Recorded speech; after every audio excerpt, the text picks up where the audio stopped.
Hello everyone. Am I audible?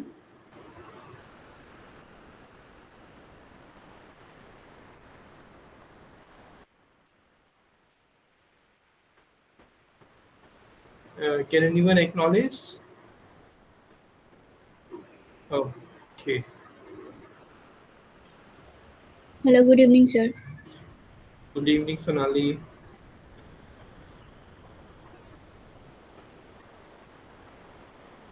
So I'm going to share my screen now, and we are going to start with the interview questions. Right? How interview questions related to Python and data science, basics of Python, and we will discuss basics of Python and data science questions. Like for the freshers, what kind of what kind of recruiters, what kind of questions are being asked by recruiters, and we will discuss how this is correlated uh, with the real world practical examples, hands-on practice, how you can justify your solution, how they can confuse you or make you confused, that this is not the correct answer, this is not the correct solution, and you can have justification solution at that time, right? So our first question, which is correlated with the Python, what are the basic data types in Python, they will ask. So just keep remember, we have integer, float, string, boolean, and list. Whether you are working on data science, machine learning, computer vision, or any other NLP program, but image processing, any fundamental program or project will use, certainly they will use these basic data types, right? So let's see how we can explore these basic data types. First, we are going to comment this. This is our first question. Like in means interview may ask the first question. Question me one number one, right?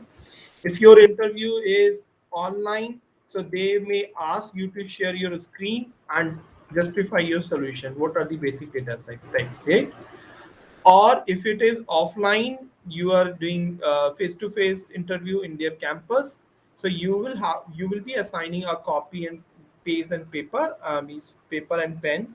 They will ask to write the code whether it's working or not, right? So first and foremost, you will have to assign the basic whole number, right? So what's the basic whole number? We have integer, right? Let's see. So we have integer as a data type.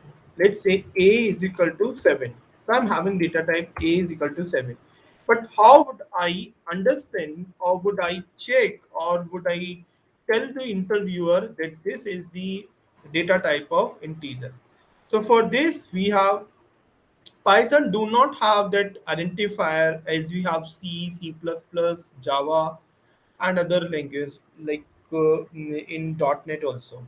Suppose in C we have integer a is equal to 7, which means you are assigning this container a, and this would consist of variable only whole number. But in Python, it's automatic pipeline that we are creating a is equal to 7 automatically. This is being created a box, a container which will consist only whole number, right? But how would you justify it? Still, they will ask like, I am not satisfied. So interview may ask like, how would you store this 7 in this box inside the memory? So for this, we have data type. To check this data type, type A, right? So let me run this code here. Can you see this integer is just type A, right? And also you can see like if we have printed print, if you write the same code inside the print option, you will find another output. Can you see the difference here? When we write type A, it's showing integer, and when you emphasize that wrapping it inside the print function, it's showing type A. which means integer is a class, right? Similarly, okay, let's see. I'll explore this. What's the class here? Let me explore the another type, right? Second data type we have float. So let me create another data type which is having b is equal to, let's say, 5.8. So we have this b, and again we have b. Class float. We can also observe, we can also notice class is again showing here, right? Which means every variable, whether it is list, boolean, string, float, integer, everything is class inside the Python. Why? Python is object oriented language. Keep in mind, keep remember always, interviewer will ask like what is the like type of this language data type. We have function programming, we have method based programming, we have uh, object oriented programming, semi class programming, right? But Python is purely object oriented. Everything is class and object here, right? If you will try to print some another variable, like we have c, another variable c. So what you see here is string. So let's say this string is nothing, but we have a do knock inside the c. So we have c, and then type of c. Let me print one more time. Can you see this str means string? We have third data type is string, right? But everything is class. You just keep remember we have class everywhere, because we can create more and more object on the basis of this class, right? Now the fourth object we have, fourth type of we have boolean. So what's the boolean? So we have the fourth object, it's called true, true. All right, so without the quotes, can you see now it's green? If you write small t, it's not green, which means everything is written in green, which means you already defined. It's a keyword defined by Python compiler, which means you cannot change the spelling or the case of this sentence. What is the case? If it T is uppercase, you will have to keep it as it is. Then only it will recognize that the B is kind of Boolean. Otherwise, it will show an error. You can see, you can, by mistake, you just forgot that this T is not caps lock. It's just simply T, small t and lowercase everything. Can you see? It's showing error. It's not recognizing. Compiler is not going to correlate with the true Boolean operator or the function with the actual false or true value, right? So we have two things here. First is true, and second you can go for false also. But again, FLSA false will be starting from the caps lock, then rest will be lowercase, and we have Boolean class. And I am going to mention again, this is again class, right? The last we have list. Of course, we can create a list. I'm having this E. So its list is just given by square bracket, and we can have 4, 7, and then we can have character L, and then we have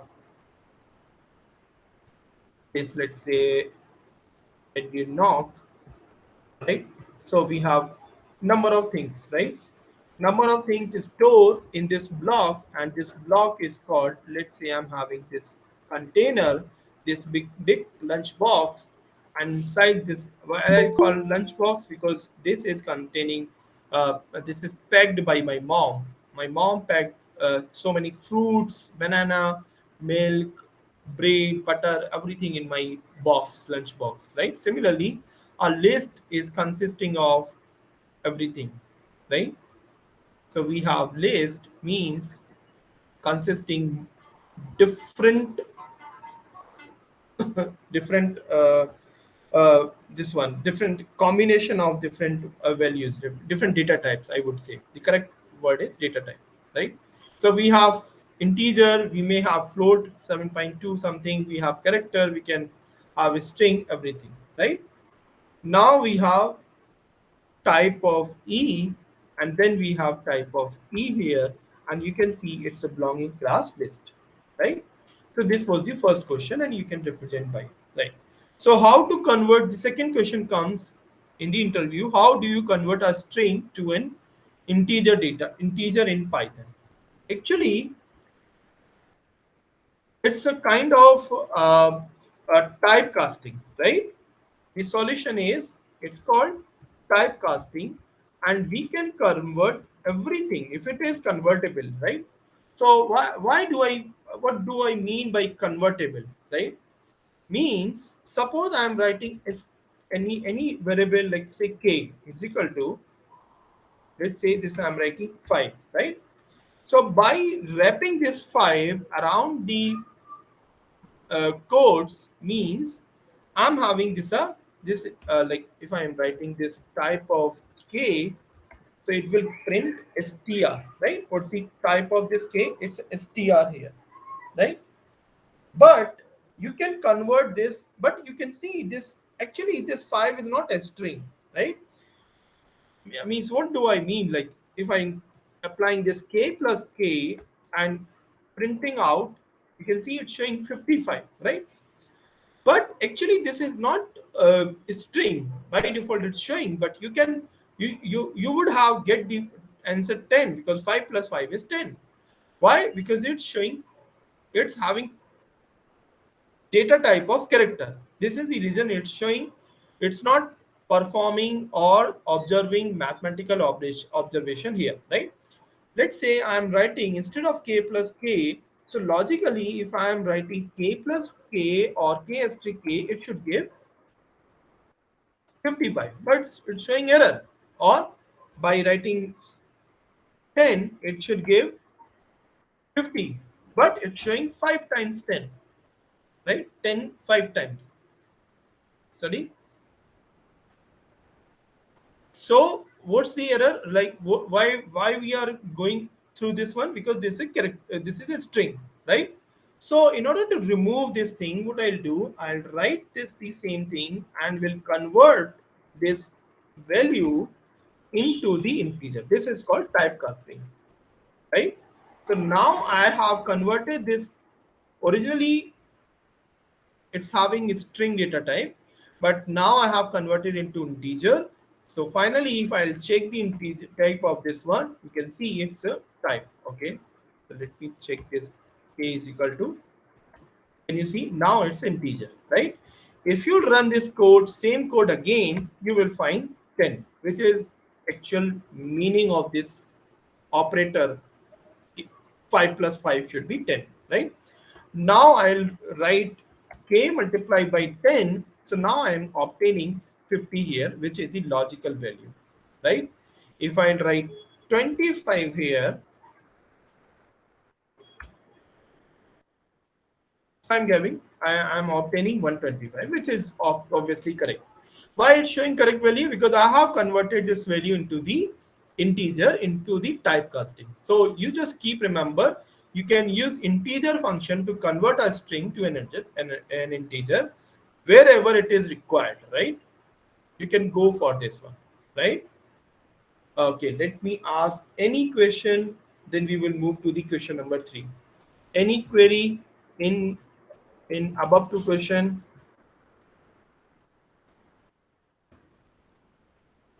Any confusion? Then only we will move to the second question. No, sir. So we have already covered, I think, this third question. What do you how do you check the data type of a variable in Python? So simply we can go for the type function and num10, and we can get, we will have the output class integer. We have already seen, but one more time you can show to your like your examiner that you can print the output in such a way, right? We can have print type of this number, right? So everything, so he may ask like, why we are getting class integer, why only not integer?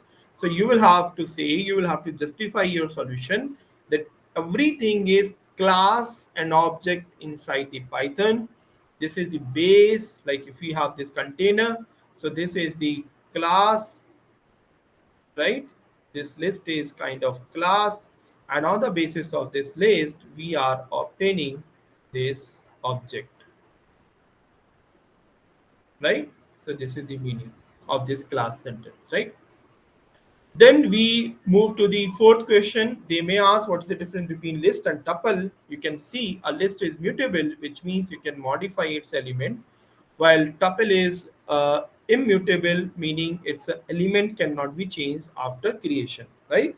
Okay, so let's see what's the hands-on of this, what's the justification of this hands-on, right? Here we have question number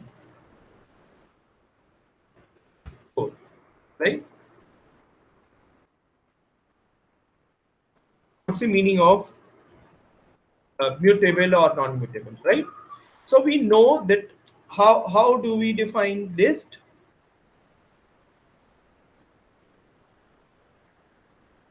We define, let's say, list one is equal to any value. Let's say we have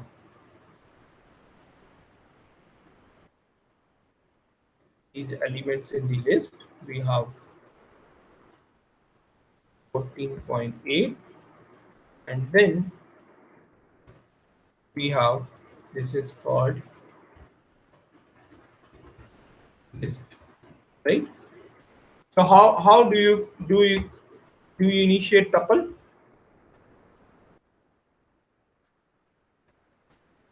Anyone? How do we create, what's our question? Tuple. How do you create tuple?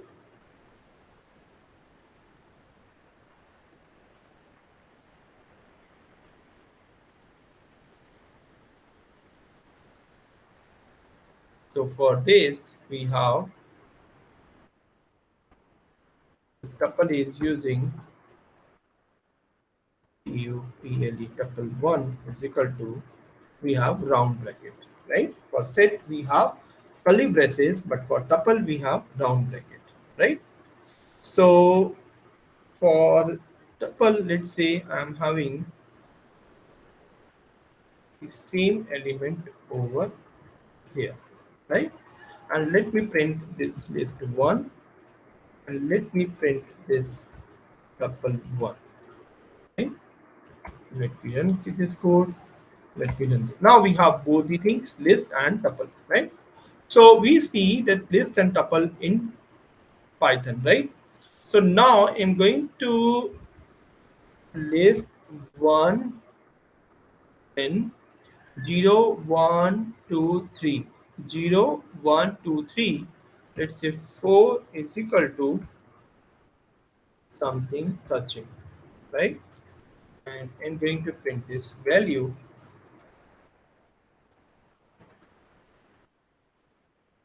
Okay, so we have 3.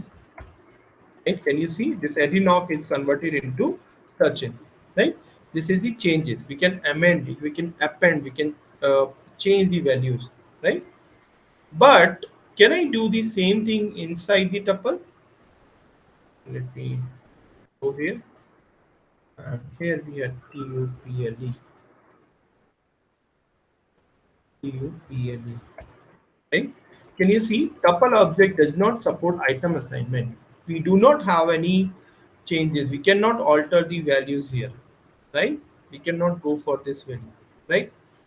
Or neither can I print some value, like can I print tuple tuple 1 and some value 2, right? So can I go for, I can go for the indexing for slicing part also, but I cannot change or assign some values here, right? Can we add something inside the list 1? So list 1 dot add or dot append some values. So inside the list 1, we can append some like data signs, right? And finally, I'm going to print this list one value here. So here you can see after this Sachin, this data science is just appended, right? But can I do the same append function? Can I apply the same apply function with the tuple? Let me change this function tuple tuple one append data sign and run this code. Can you see? Tuple object has no attribute, neither it's having append or add or continue. None function is acceptable inside the tuple, right? So which means we cannot go for the tuple function, means append function, right? This is the meaning of we cannot, means we cannot modify. In the list is mutable, like you can modify the elements, you can add or, but in the inside the tuple you cannot change elements here, right? Meaning its element cannot be changed after creation, right? Now, next question, question number 5. Interview may ask, how do you create an empty dictionary in Python? Right? Got C, got V. So, how do you create an empty? It's a wonderful question. Like, can we create first and foremost question like, can we create? Is it justified? Yes, we can create. You can create an empty dictionary, which may or may not consist of key and values. We know the dictionary consists of keys and values, but we are not going to assign this value anyhow, right? So this is the reason we can go for this part, right? So let me write this code and run here. So here we have empty dictionary, or we can have DICT. Both are acceptable, right? So if I am going to print this one, it's showing nothing, right? If I rust empty dictionary dot keys, it's not going to show function dictionary dot keys, right? If I'm going to display values, so it's not going to show anything, right? But rather, if I'm going to add some values, keys and values inside my dictionary, at that time it won't be empty, but I'll have some keys and values. So what's key? Let's say data science, right? So first is course. The course is what? Course is, let's say, data science, right? So let me wrap it around this, right? So what's the second part? Second, we have duration, right? Suppose I'm asking for the duration. The duration is for data science, duration is, let's say, 15 days. I'm assigning this 15 days, right?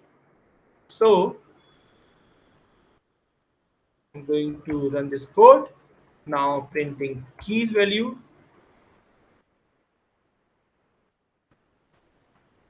Now printing values. Can you see? Keys are printed over here. Codes and duration are keys for my dictionary because it's not empty.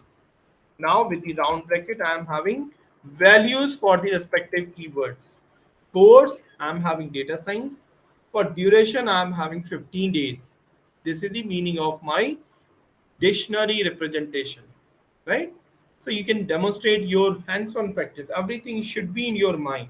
हर चीज आपके दिमाग में होना चाहिए. इतना basic code आपको याद होना चाहिए कि डिक्शनरी का कीज कैसे शो करते हैं, डिक्शनरी की वैल्यूज कैसे निकालते हैं, how this dictionary is different from list, how tuple is being created. Tuple, for tuple we use round bracket. For set we also use curly braces. For dictionary we use curly braces again. Everything is class and object in Python. Python is object oriented program. Everything should be there. If you are fresher, if applying for fresher data scientist or fresher Python developer, or as a fresher machine learning engineer or data operator or data engineer, so many posts are there inside the marketing team. So they will ask basic questions, right?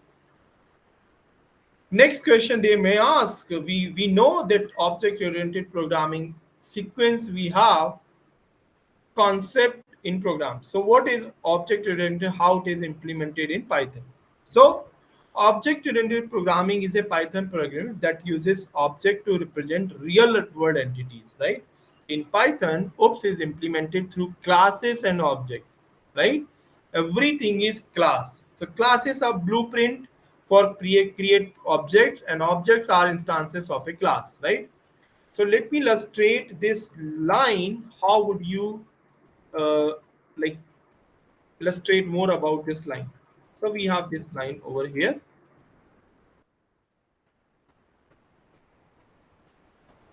Classes are blueprint, or we have this objects, right? So how would you like? I'm going to search for car, right? So for car, I'm going to search some random images, right? Car in dot svg, right? I'm searching some svg files. Here comes. Let's see, this one is the svg file. So I'm going to copy image and printing here this one. Can you see? So this is the blueprint for my. Here I'm having this. First is class. So what is the class here means? I'm having this as a blueprint.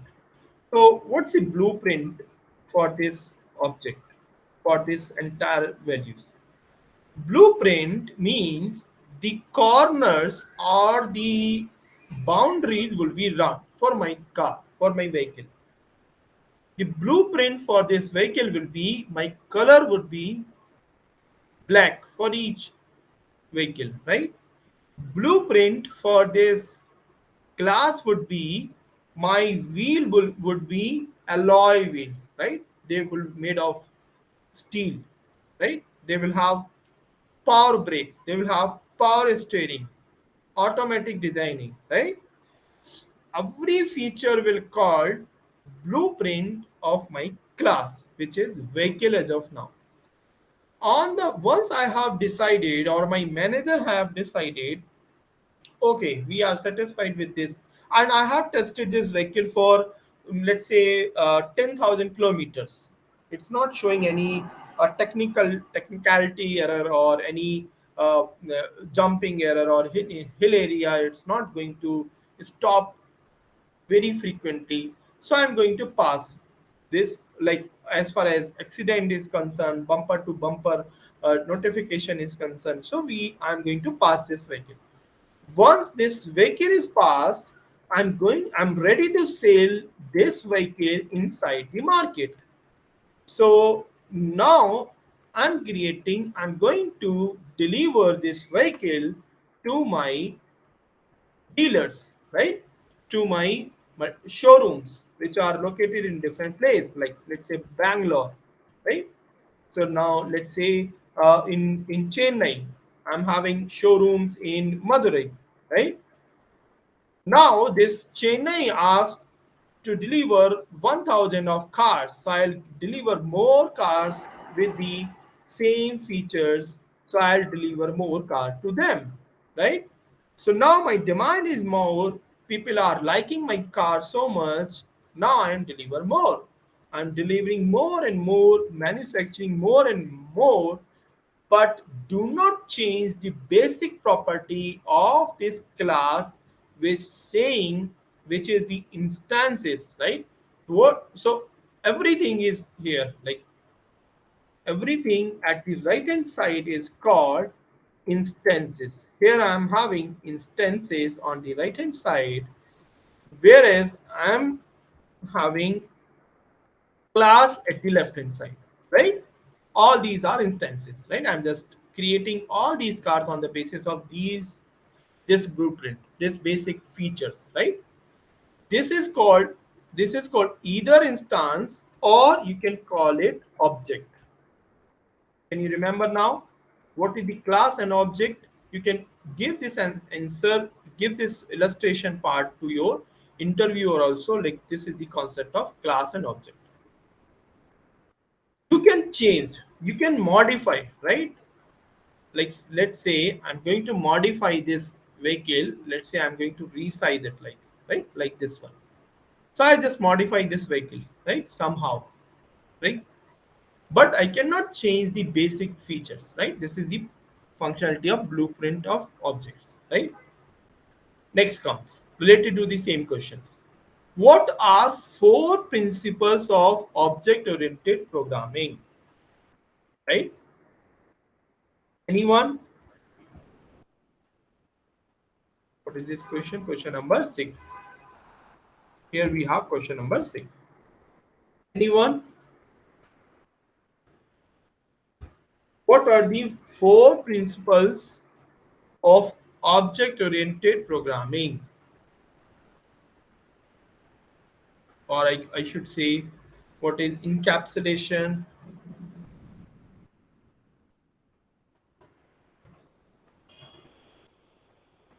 What is encapsulation?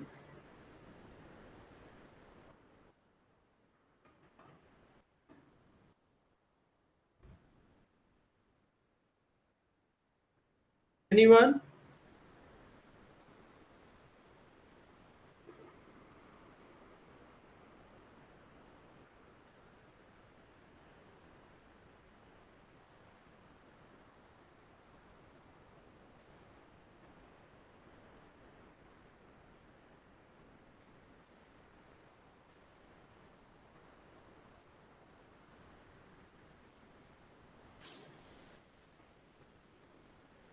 Okay. So encapsulation is bundling the data and methods. We have functions also that operates on that data while within a single unit, right? We have functionality of this vehicle, right? We have operation, we have brake, we have accelerator, we have speed, mileage of this class, right? Vehicle. So this will be called as methods, the functionality part of this, because this is not just a toy, this is not a single idle things, it's a movable things, it's a dynamic things which will ride on the hills, which will ride on the jumpy roads, zigzag passions, right? So we are going to cover, or we are going to move this value everywhere, right? So we are more bothered about this functionality, and this functionality is called methods, right? Data, what is the property, like what is the size of this vehicle, this tires, what is the site of height and width of this vehicle, right? That's not the functionality, that's not the method, that's only property, that's only data I'm having. So I'm going to wrap everything in a single unit, that is called encapsulation. Inheritance, ability to of a class, property, and method, right? So let's say we have in early days we have Maruti car, right? Then they started Maruti 800, right? So Maruti 800 were having the property of Maruti itself. Then we have Maruti say Salo also, like some other, let's say some other version of this Maruti car, right? Let's say 8D, right? So of course this vehicle will acquire some Maruti 800 and Maruti car, etc. Their property and their base engine function, right? This is called inheritance. Similarly, polymorphism. So ability of object to take in different forms of. So polymorphism you can understand also. Like a string is also, let's say I'm having a string is equal to, let's say this one, such this one is having 5, right? And when we are writing str plus str, so it's showing 55, right? But rather I'm having SPR is equal to 5, and then SPR plus SPR, it's showing 10. Why I'm getting two different output just because of this codes? No, everything is here. No, but when we wrap this value around the codes, which means we have changed the operator functionality also. Here, this operator, this plus sign, is behaving like concatenation, right? Whereas in the second term, we have plus operator as addition. This is called is polymorphism, right? Same function or same operator behaving in a different role at different places and at their respective reference adjacent object values, right? So this is the, like, you behave as a you play as a student in your school, but you play a role of a son at your home, son of daughter at your home, right? If you are if you are in a train, so now you are a commutator or traveler in the Indian Railway, right? So this is called polymorphism, right? The same object is behaving is playing different roles at different places. If you are a bank manager, suppose you are bank manager, so you will play a bank manager role in your office.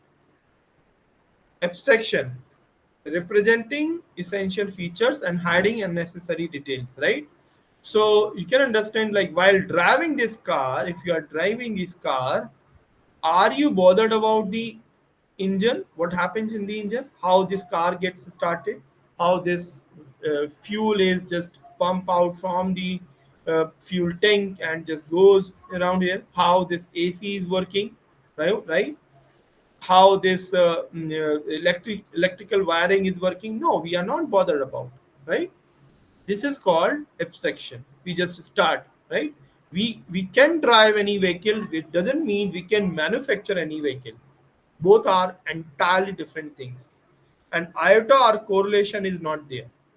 Any manufacturer can drive a car, that might be true, but any mechanical can drive a car, that might be true, but any driver can manufacture that car is not possible, right? This is called abstraction, like simplicity or complexity, right? So what is the method overloading? We have seen, like, the same method or same operator is performing different role at their different position. Anyone? What is the called method overloading?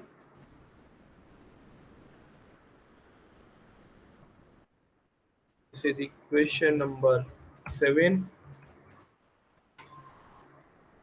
So method overloading in Python refers to defining multiple methods with same name but different parameters. You can give different parameters to a same class. However, Python doesn't support method overloading by default, but it does in language like Java. In Python, you can achieve same similar by using default arguments or using variable length arguments, right?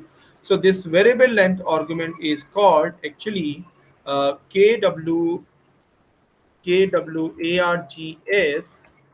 and ARGS. So in KWARGS we have double asterisk, and ARGS we have single asterisk. This is called keyword arguments, and this is called arguments, right? So this is the part of method overloading. Right? We will have another lecture for this KWS and ARGS, right? So this was all about the basics of Python inside the data science. We will use all the terms in the data science as well in their hands-on project, in their running projects also. Any doubt, any question, any query related to interview, IT related question,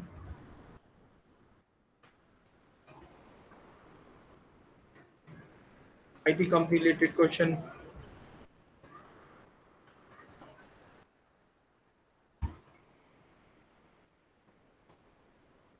anyone?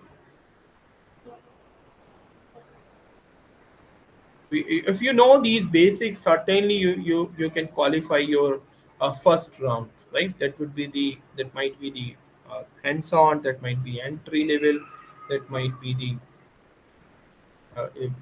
one-to-one questionnaire, right?